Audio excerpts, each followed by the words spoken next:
পাঙ্কাশ মাছ দিয়ে মুহি কাটি আর এটা খেতে অনেক মজা। আসসালামু আলাইকুম, welcome back to my another blog. তো আপনারা কেমন আছেন? আলহামদুলিল্লাহ আমি ছোট মেয়ে ভালো আছি। তো আজকেও একটা ডেইলি ব্লগ করতেছি। তো আপনারা আসলে অনেকেই কোন যে আসলে অন্যরকম ভিডিও হয়ে যাচ্ছে। তো আপনারা আসলে পাশে থাকবেন, ভিডিও আগের মতোই হবে, মানে আগে যে নর্মাল ভিডিও গুলো ছিল আমার লাইভ রিগেট, তো সেইগুলোই ভিডিও দেখাবো। এখন আর আসলে মূলত ওইগুলা ভিডিও দেবো না। আসলে যেগুলো আমার সাথে যায় না ওইগুলো আমার দেওয়া। তো এই যে পার্সেন্ট প্রথমে বাসায় আইছি, আর বাসায় মূলত এই যে মুহি গুলা কাটতেছিলাম। আজকে রান্না বান্না এই মুহি। তো মুহি দিয়ে রান্না বান্না করবো। আর আপনারা তো জানেন আজকে 7 তারিখ বেতন দেওয়ার কথা ছিল, কিন্তু কোনো সমস্যার কারণে আজকে বেতন হয় নাই আমাদের। তো বেতন না হইলে আর কিছু করার নাই। তো আজকে আসলে রুমে যেটা আছে সেটা দিয়ে চালাই দেবো। তো এই যে পাঙ্গাস মাছের ছিল আর কি, এই যে মাথাগুলা ছিল। তো মাথাগুলা 2 দিন আগে জাল দিয়ে থুইছিলাম, ওই মাথাগুলারে আজকে একটু স্পেশাল ভাবে রান্না করা হবে। তো মাথাগুলা দিয়ে আর এই যে মুহি সুন্দর করে কাটতে নিছি।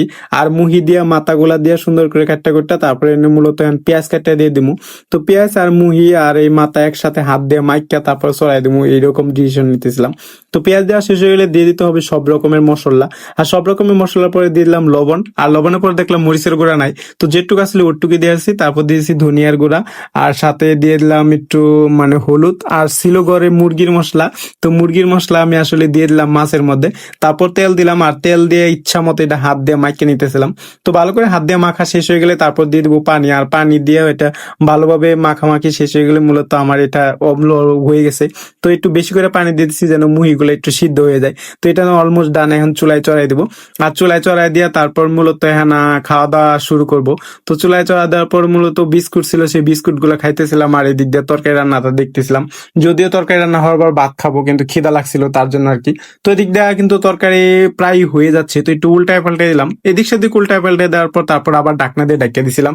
তো মূলত ঢাকনা দিয়ে ডাকিয়ে তারপর আবার 5 মিনিট পর আইছি। তো 5 মিনিট পর দেখি মূলত হয়ে গেছে গা।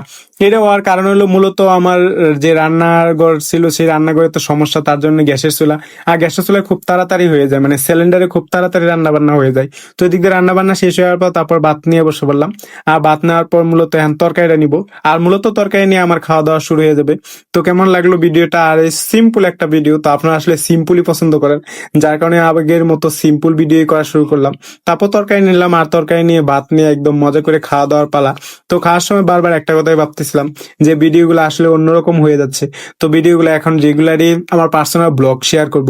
যেহেতু ব্লগ শেয়ার করব তার জন্য আসলে একটু ও গুছিয়ে গুছিয়ে আর কি, আর কিছু করার কিছু নাই। আমার যা আছে আমি তাই দেখাই, আমি যেরকম থাকি সেরকমই দেখাই। তো কেউ দেখার ইচ্ছে হলে দেখবেন, কেউ না দেখার ইচ্ছে হলে দেখবেন না। তবে কেউ কোনো খারাপ মন্তব্য করবেন না, কারণ আমি আমারটা দেখাই। তো আপনি যদি ইগনোর করতে পারেন ইগনোর করতে পারেন, না দেখলে তো নাই, কিন্তু দেখা খারাপ কোনো কথা বলবেন না যেগুলো আমার ইফেক্ট পড়ে আমার নিজের উপর। তো এটাই ছিল আমার আজকের ভিডিও। সবাই ভালো থাকবেন, সুস্থ থাকবেন, টাটা, বাই বাই।